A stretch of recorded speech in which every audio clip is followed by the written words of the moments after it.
आज हम पढ़ेंगे UP board solution for class 8 science chapter 1 विज्ञान एवं तकनीकी के क्षेत्र में नवीनतम प्रगति।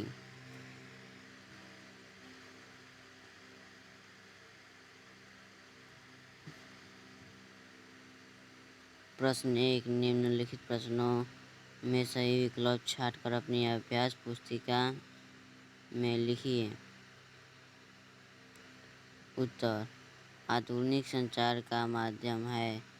इसका उत्तर हो जाएगा इंटरनेट। भारतीय अंतरिक्ष कार्यक्रम के जनक हैं। इसका उत्तर हो जाएगा डॉक्टर साराभाई। सूचना और संचार प्रौद्योगिकी आईसीटी का आरंभ हुआ है। इसका उत्तर हो जाएगा वर्ष 2004 में। ऊर्जा के नवीकरण स्रोत हैं। इसका उत्तर हो जाएगा सौर ऊर्जा। प्रश्न 2, रिक्त स्थानों की पूर्ति कीजिए। व्यापार का अर्थ है डैश और डैश, इन दोनों में क्रय और विक्रय भरा जाएगा। यहाँ भराएगा मेट्रो रेल, बुलेट ट्रेन और मोनोरेल परिवहन के नवीन साधन हैं। स्नैपडील, फ्लिपकार्ट आदि यहाँ भराएगा ऑनलाइन कंपनियाँ हैं। आईसीटी योजना का आरंभ यहाँ भराएगा 2004 में हुआ।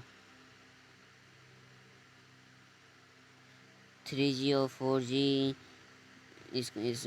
इसमें भराएगा मोबाइल के साधन हैं। प्रश्न 3, निम्नलिखित के सही जोड़े बनाइए। उत्तर, स्तंभ क स्तंभ ख, वीडियो कॉन्फ्रेंसिंग, इसका मिलान हो जाएगा द में, संचार का साधन। आईसीटी, इसका मिलान हो जाएगा शिक्षा के स्तर में सुधार।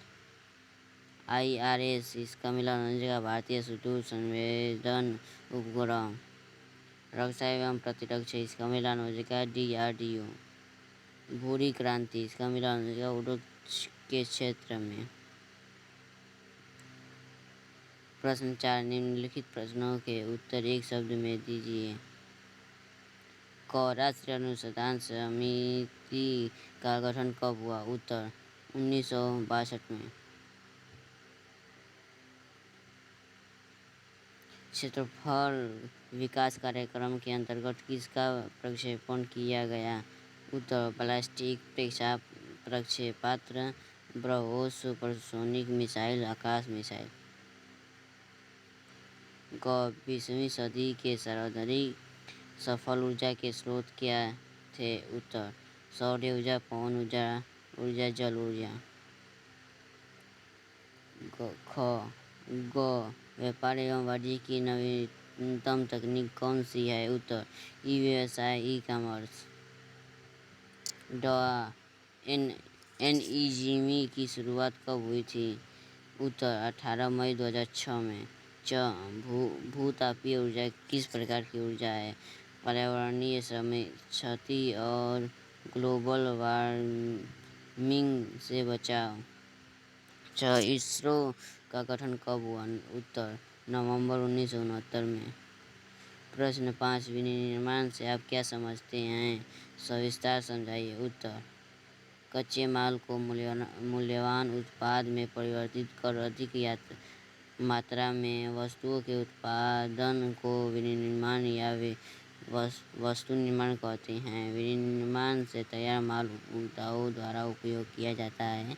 यह किसी भी अर्थव्यवस्था की संपन्नता का जनक होता है। राष्ट्रीय विनिर्माण नीति में राष्ट्रीय और निवेश क्षेत्रों की स्थापना, व्यापार के नियमों को युक्तिसंगत और सरल बनाना, बीमार इकाइयों को बंद करने की व्यवस्था को सुगम बनाना, औद्योगिक प्रशिक्षण और कौशल उन्नयन के उपाय बढ़ाना और विनिर्माण इकाइयों और संबंधित गतिविधियों में अंशधारित पूंजी लगाने के लिए भी प्रोत्साहन देना शामिल है।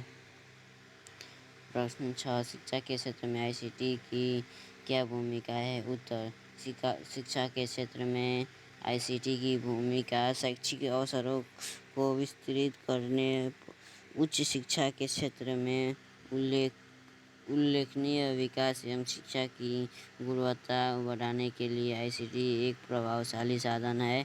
उच्च शिक्षा में बढ़ता नामांकन अनुपात तथा शिक्षा के विस्तार में प्रशिक्षित शिक्षकों को उपलब्धता में आईसीटी की भूमिका पर नेशनल मिशन ऑफ एजुकेशन बल देता है। इसके अंतर्गत स्मार्ट स्कूलों में ई किताबों के प्रयोग को बढ़ावा दिया जा रहा है।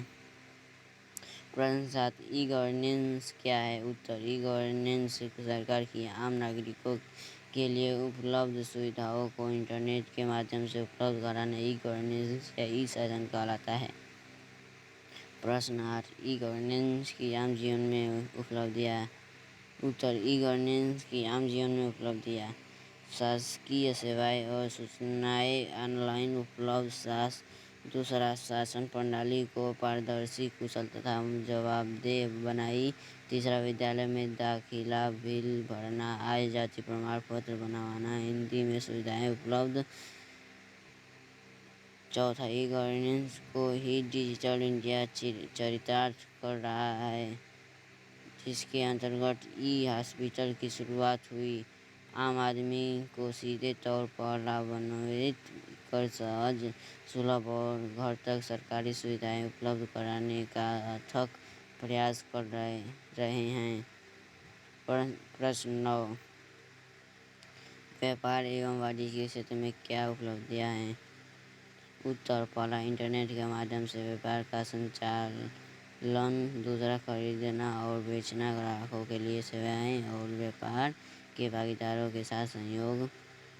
फ्लिपकार्ट, स्नैपडील, अमेजन आदि ई कॉमर्स कंपनियां आम जनजीवन में प्रचलित है।